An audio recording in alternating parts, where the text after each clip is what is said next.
ये roadways bus आई है, ये सरकारी रोडवेज है। यहाँ बोर्ड लगा हुआ है एक्सप्रेस वे पर पैदल चलना जानलेवा हो सकता है।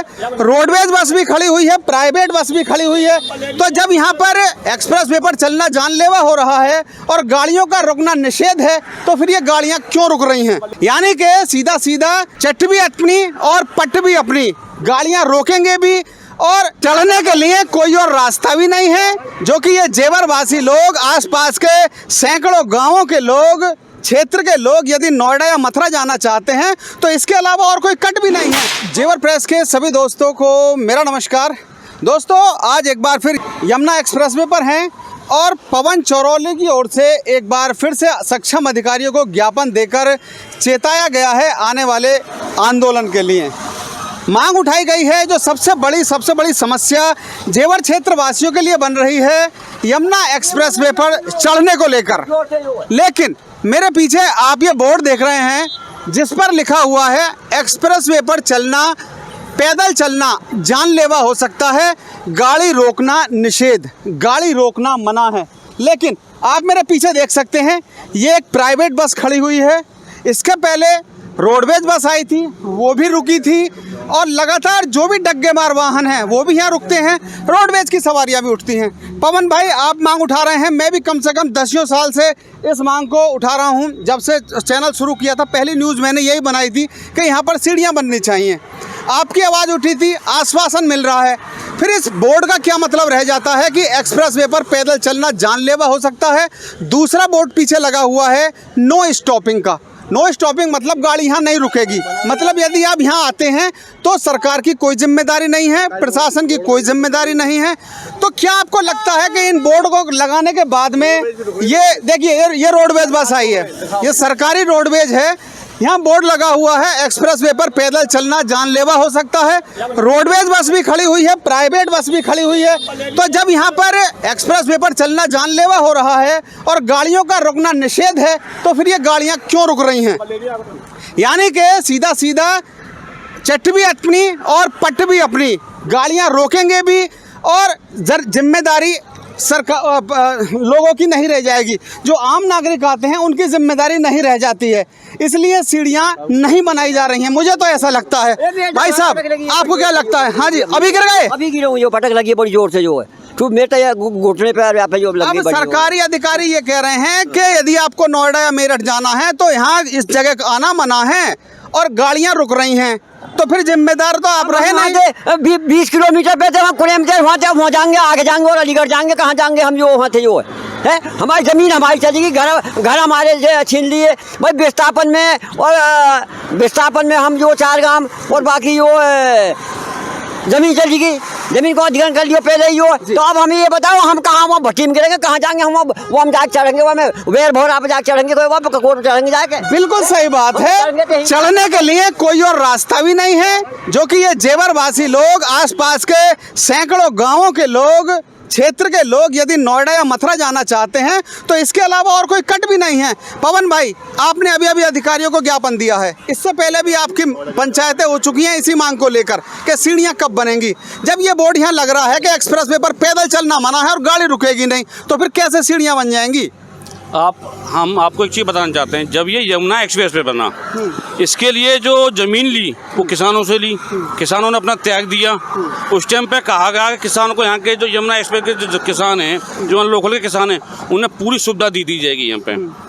आज यमुना एक्सप्रेस बन गया, किसानों ने अपना त्याग दे दिया। क्या वो स्टैंड नहीं चाहिए उनको वहाँ पे? क्या वो कहीं भी नोएडा जाएंगे, अलीगढ़ जाएंगे, आगरा जाएं, लखनऊ जाएं, तो स्टैंड तो उनका यही है यमुना एक्सप्रेस पे। या फिर यहाँ से परी चौक जाएगा पहले आदमी, परी चौक से फिर लौट के आएगा यहाँ पे बैठने, मतलब कि वहाँ आगरा जाने के लिए। परी चौक के लिए भी बैठना तो यहीं से पड़ेगा। तो ये किसान से में छल किया इन्होंने। और ऐसा नहीं, हमारी बातें हुई, एसडीएम साहब से भी हुई, सबसे बड़ी वार्ता हमारी रही और वो वार्ता सक्सेसफुल भी हुई। उन्होंने हाँ भी किया, उसका शिलान्यास भी हुआ, उसका बोर्ड का फीता हमारे विधायक जी ने भी काटा। आपने देखा भी होगा, ये न्यूज़ पे भी चला था। मतलब इन सीढ़ियों के लिए फीता कट चुका है? फीता हमारे माननीय विधायक जी ने काटा है जेवर नगर पंचायत में। अब देख लो, उसकी वीडियो भी है। उसकी तो वीडियो ये भी एक बड़ी बात है, आप लोगों के संज्ञान में मैं डाल दूं कि जब इस सीढ़ियों के लिए फीता कट चुका है तो ये सीढ़ियां अभी तक क्यों नहीं बन रही हैं, और जब इस एक्सप्रेसवे पर पैदल चलना मना है तो फिर यहाँ गाड़ियां क्यों रुक रही हैं। तो ये जो चीज़ है ये धोखा देने वाली एक चीज़ सामने आ रही है, क्योंकि लंबे समय से आवाज़ उठाई जा रही है, लोग अभी अभी ताऊ जी गिरे हैं, इसमें कोई बात नहीं है, मिट्टी हाथों पे लग रही है, इनके रिपट गए, लेकिन ऐसे ऐसे कई लोग यहाँ पर हताहत हो चुके हैं, अस्पताल में भर्ती करवाने पड़े हैं, मौत हो चुकी है कई लोगों की। मैं लेकिन बताना चाहता हूँ, ये जो किसान संगठन धोखा हुआ, सत्यानाश हुआ, इसका फीता कट गया। हमारे यहाँ के जो प्रशासन है, हमारे जो माननीय क्षेत्र के विधायक जी हैं, उनको सोचना चाहिए कि जो जेवर क्षेत्र है, ये यहाँ का व्यापारी वर्ग हो, मजदूर वर्ग हो, किसान वर्ग हो या वकील वर्ग हो, हमारा कोई भी ऐसा आदमी नहीं है जो इस यहाँ से मतलब कि स्टैंड से इस स्टैंड से आना जाना नहीं करता हूँ।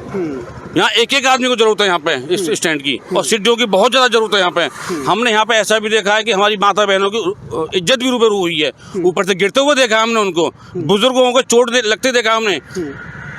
तो ये थोड़ा घूम जाओ, चलते चलते बात करेंगे। तो पवन भाई, दरअसल ये वो जगह है जहाँ बोर्ड लगा हुआ है, लेकिन उधर चलते हैं जहाँ पर कि ये पूरा उतरने के लिए जगह है, बताएं, बोलें। तो ये समस्या हमारे जो प्रशासन उनको देखना चाहिए, यमुना वालों को भी देखना चाहिए, क्योंकि जो हमारा इतना बड़ा भाई परी चौक के बाद में स्टैंड हमारा जेवर पड़ता है, जेवर के किसानों को क्या सुविधा मिल रही है यहाँ पे। आज किसानों के साथ में बहुत धोखा भी हो रहा है ये भाई।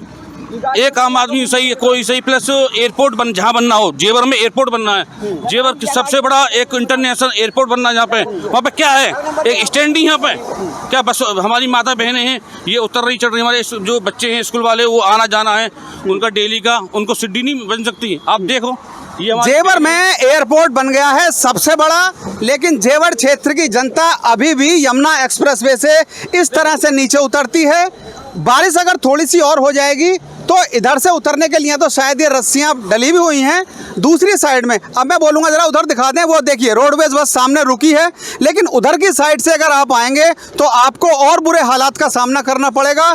बहुत ज़्यादा मिट्टी, बहुत ज़्यादा कीचड़ उधर की साइड है, और इधर की साइड आप देख सकते हैं किस तरह से ये तमाम लोग अपना सामान लेकर उतरने के लिए मजबूर हैं। और मैं आपको बता दूँ, ये रस्सियाँ भी किसी अधिकारी के द्वारा या यमुना एक्सप्रेसवे के द्वारा नहीं टांगी गई हैं, ये भी किसानों के द्वारा, मजदूरों के द्वारा यहाँ पर ये रस्सियाँ टांगी गई हैं, तो क्योंकि यहाँ पर कई लोग ऐसे गिर चुके थे जिनकी स्थिति काफ़ी दयनीय हो गई थी।